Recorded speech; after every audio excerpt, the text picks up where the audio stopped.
Cerita Nabi Sulaiman dan semut yang takut terinjak. Lantaran berbicara dengan binatang menjadi salah satu mukjizat dari Nabi Sulaiman. Teranglah ia dapat mendengar percakapan semut dan bisa berkomunikasi dengan mereka. Misalnya, dalam kisah di mana Nabi Sulaiman dan rombongannya hendak melintas di tempat yang jadi habitat hidup kaum semut. Dikisahkan bahwa suatu hari, Nabi Sulaiman melakukan perjalanan bersama bala tentara yang sangat banyak, yang terdiri dari manusia, bangsa jin, dan burung-burung. Jin dan manusia berbaris secara teratur di rombongan depan dan belakang sang Nabi. Rombongan di depan bertugas menjaga agar tidak ada yang melewati batas. Sedangkan yang di belakang mengantisipasi agar tidak ada anggota pasukan yang tertinggal. Sementara itu, burung-burung terbang memayungi rombongan, sehingga tidak terpapar terik matahari. Di tengah perjalanan, rombongan melewati lembah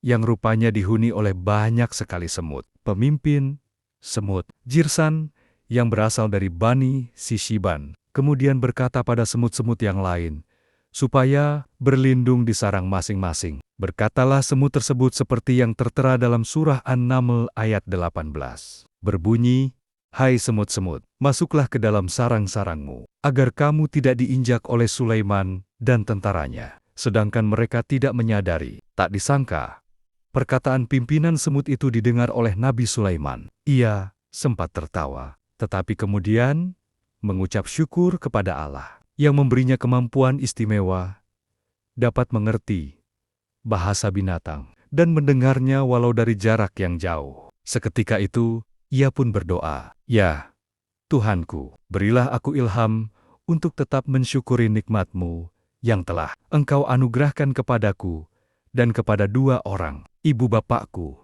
dan untuk mengerjakan amal saleh yang Engkau ridhoi, dan masukkanlah aku dengan rahmat-Mu ke dalam golongan hamba-hamba-Mu yang saleh." An-Naml 19. Mendengar semut-semut panik dan ketakutan akan kehadirannya bersama para pasukan, ia batal melintasi lembah. Nabi Sulaiman meminta para pasukannya untuk mencari jalan lain, sehingga para semut tetap aman di dalam sarang.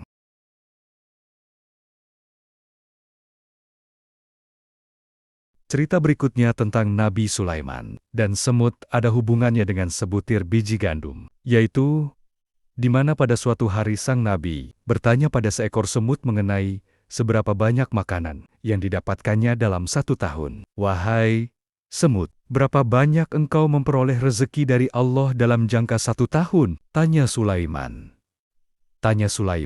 "Sebutir biji gandum," jawab semut, yang ternyata membuat Sulaiman penasaran apakah sebutir gandum cukup untuk hidup selama 1 tahun. Akhirnya, Rasul yang merupakan putra dari Nabi Daud itu pun membawa si semut pulang, lalu memasukkannya ke dalam botol untuk dipelihara. Di dalam botol, sang Nabi kemudian juga memasukkan sebutir biji gandum untuk bekal si semut 1 tahun ke depan. 1 tahun pun berlalu. Nabi Sulaiman melihat semut yang dipeliharanya di dalam botol, dan ia terkejut mendapati biji gandum yang pernah diberikannya masih tersisa separuh. Ia lantas bertanya, "Mengapa kamu hanya memakan sebagian dan tidak menghabiskannya?" Mendengar pertanyaan Sulaiman, semut menjawab dengan hati-hati. Ia mengaku menyisakan biji gandum untuk berjaga-jaga.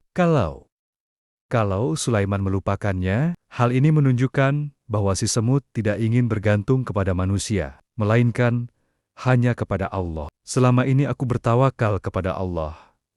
Aku yakin Allah tidak akan melupakanku," terangnya. "Tapi ketika aku berusaha pasrah, bergantung kepadamu, aku tidak yakin apakah kamu masih ingat kepadaku 1 tahun ke depan dan memberiku sebiji gandum lagi. Karena itulah, aku hanya memakan sebagiannya saja sebagai persiapan bekal untuk tahun berikutnya."